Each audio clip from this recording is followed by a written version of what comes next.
कापरे येथील प्रसिद्ध श्री नागार्जुन देवस्थान आणि ह्या देवस्थानाची हद्द संपताच एक छोटासा रस्ता जातो आणि त्याच्या लगेचच बाजूला आहे माझं गावाकडील घर, माझं सासरचं घर.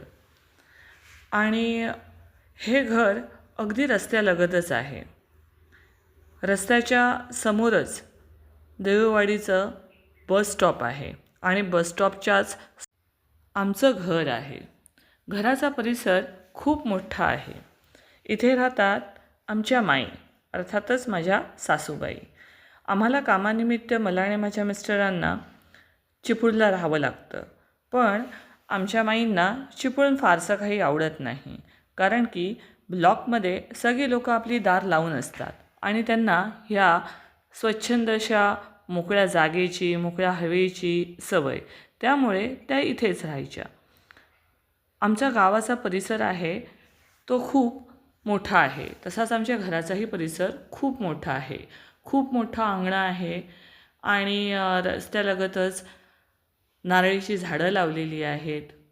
माईंची अलीकडे तब्येत बरी नसायची, त्यामुळे इथे झाडं-माडं आता दिसत नाही आहेत. नाहीतर त्यांना झाडामाडांची भरपूर हौस होती. इथे सगळ्या ठिकाणी वेगवेगळ्या फुलांची झाडं लावलेली होती. लिंबाचं झाड होतं, ज्याला भरपूर लिंब लागायची. हे घराकडे येणारं दुसरं गेट आहे. हे मोठं गेट आहे मोठी गाडी येण्यासाठी.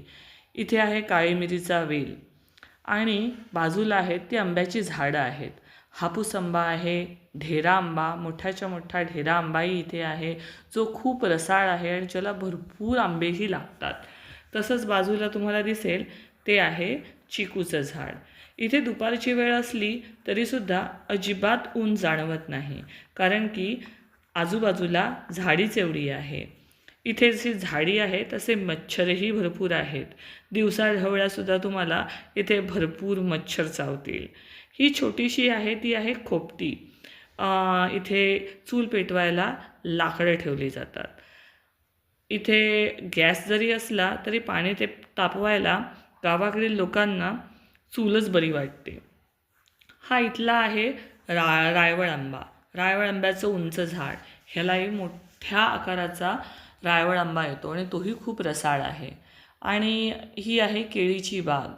इथे आत्ताला लागलेले आहेत 4 घड, ते सुद्धा चांगले झालेले आहेत. मोठे आणि चविष्ट केळी ह्या झाडांना लागतात आणि ती चविष्ट केळी खायला इथे खारुताईंसोबत येतात भरपूरशी माकडं. त्यामुळे माकडांकडनं ह्या केळींना वाचवणं खरंच एक कसरत असते, एक कला असते. आता थोड्या दिवसानंतर ह्या केळींना कापडाने झाकावं लागेल. झाकूनसुद्धा माकडं यायची ती येतातच.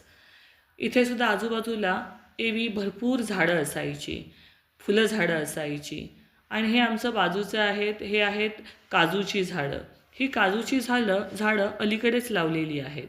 पण हे जे झाड आहे उंचसं, हे काजूचं एकदम जुनं झाड आहे आणि ह्याला भरपूर काजू लागतात आणि ते सुद्धा अगदी चविष्ट आणि सुंदर काजू असतात.